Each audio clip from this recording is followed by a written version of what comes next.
विलोपन विधि प्रश्नावली 3.3 पढ़ रहे थे हम, उसमें पहला सवाल पढ़ लिया था। अब दूसरा सवाल में पहला सवाल पढ़ लिया था, दूसरा सवाल देखो। 5 वर्ष पूर्व नूरी की आयु सोनू की आयु की 3 गुनी थी। 10 वर्ष पश्चात नूरी की आयु सोनू की आयु की 2 गुनी हो जाएगी। नूरी और सोनू की आयु ज्ञात कीजिए। तो सबसे पहले तो मान लिया, माना नूरी की आयु ये हमने क्या मान ली x। दूसरा नाम है सोनू, तो सोनू की आयु हमने मान ली y। सोनू की मान ली y। 5 वर्ष पूर्व नूरी की आयु 5 वर्ष पूर्व यानी पहले के लिए क्या करेंगे, -5 करेंगे। 5 वर्ष पूर्व नूरी की आयु कितनी हो गई, 5 x - 5। और सोनू की आयु क्या रहेगी, फिर सोनू की आयु ये हो जाएगी आपकी y - 5। उसने बोला है सोनू की आयु की 3 गुनी, यानी जो नूरी की आयु है वो सोनू की आयु की 3 गुनी है। तो ये हो जाएगा x - 5 3 गुना, इससे करना है y - 5। x - 5 3 को 22 से गुणा किया 3y माइनस 3 गुणा 5 करेंगे तब 15। y को एक पक्षांतर इधर कर लेते हैं, 5 का इधर कर देते हैं। तो ये हो गया x - 3y बराबर -15। और ये यहाँ माइनस का है 5, तो इधर आके प्लस में हो गया। तो ये हो गया x - 3y बराबर -10। समीकरण नंबर 1। आगे बोला उसने 10 वर्ष पश्चात, आप लिखेंगे 10 वर्ष बाद नूरी की आयु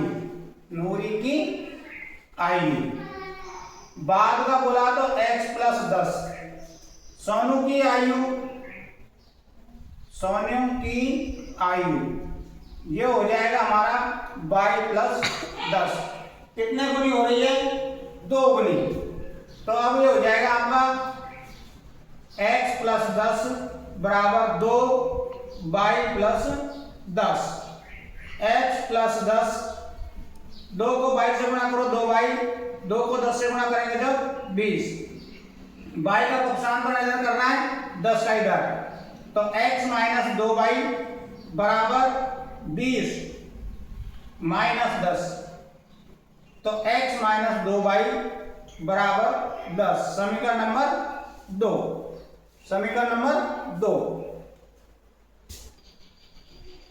इस प्रकार समीकरण 1 और समीकरण 2 बन गई।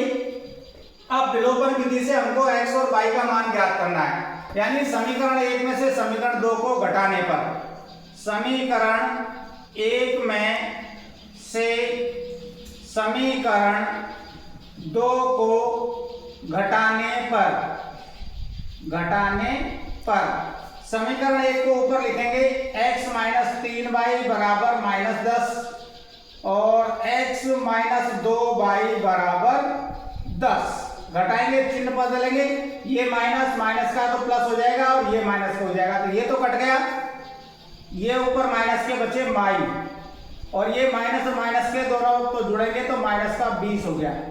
तो माइनस से तो माइनस हट गया, तो y का मान कितना आ गया आपका 20। माइनस का मान y का मान कितना है 20। अब y का मान 20 चाहे समीकरण 1 में रख लो चाहे समीकरण नंबर 2 में रख लो। तो 2 में रखते हैं, तो x - 2 गुणा 20 बराबर 10। तो x - 20 को 2 से गुणा किया 40 बराबर 10। 40 का पक्षांतर कर दिया तो x बराबर हो गया 10 + 40। तो x का मान कितना आ गया 50 वर्ष और ये आया 20 वर्ष। तो नूरी की आयु तो आ गई 50 वर्ष और सोनू की आयु कितनी आ गई 20 वर्ष। इस प्रकार समीकरण बना के आपको इनको x और y के मान ज्ञात करें। अगला सवाल है तीसरा, दो अंकों की संख्या के अंकों का योग 9 है। माना मान को मानो पहले, माना इकाई अंक बराबर मान लिया x और दहाई का अंक मान लिया हमने y, दहाई का अंक मान लिया y। अब देखो लिखना है 10 गुणा दहाई अंक प्लस इकाई अंक, 10 गुणा दहाई अंक प्लस इकाई अंक। 10 का तो 10, दहाई का अंक क्या माना हमने y प्लस इकाई का अंक क्या माना हमने x, तो ये हो गया 10y plus x, 10y plus x। पहली शर्त उसने दोनों अंकों का योग 9 दिया है, तो दोनों अंक कौन कौन से थे, x और y, यानी x प्लस y का मान हमको कितना दिया उसने 9। तो ये तो क्या हो गया हमारी समीकरण नंबर 1, समीकरण नंबर 1। फिर उसने कहा अब इसमें आगे दोबारा करो, देखो अब दोबारा ये करना 10 गुणा इकाई अंक पहले लिखना है, इकाई अंक प्लस दहाई अंक, अंक पलटने के लिए बोला उसने, अंक पलट दिया हमने। 10 गुणा x प्लस y, यानी ये हो गया हमारा 10x प्लस y। अंक पलटने पर इस संख्या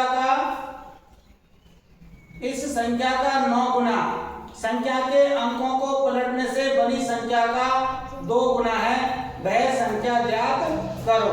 यानी जो हमने ये बनाई थी संख्या, इसका 9 गुना, तो 9 से गुना कर दो 10y प्लस x, और अंक पलटने पर कौन सी संख्या बनी है ये, इसका 2 गुना, तो 2 से गुना कर दो इसको 10x प्लस y।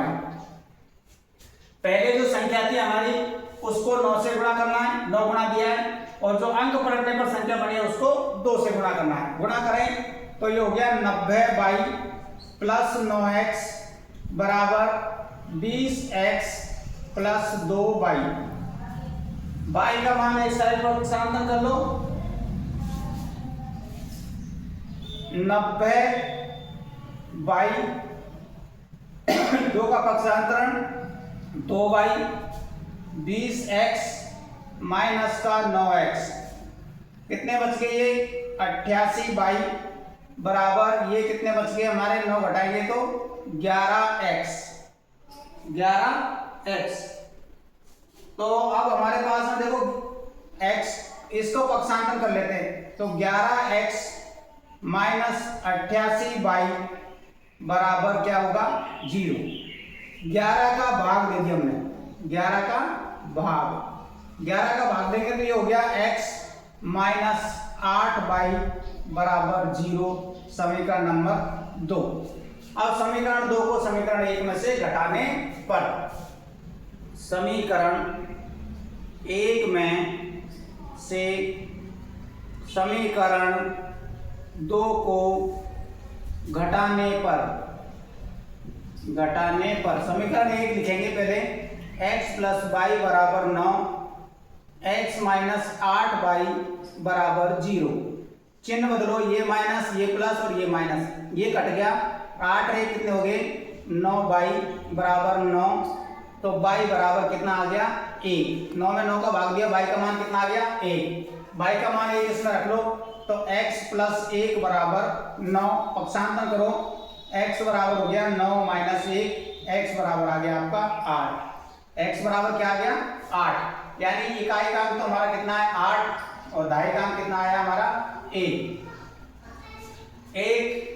इसका मान तो आया हमारा 8, इसका मान आया 1। तो संख्या कौन सी हो सकती है हमारी, 18 भी हो सकती है और 81 भी हो सकती है। ठीक है, इस प्रकार से आपको ये जो 2 अंकों के वाली संख्या है तो उनमें ये सूत्र का प्रयोग करना, 10 गुणा दहाई का अंक प्लस इकाई का अंक। फिर अंक पलटने पर, अंक पलटेंगे तो देखो इकाई अंक पहले लिखना है और दहाई का अंक बाद में लिखना है। ठीक है।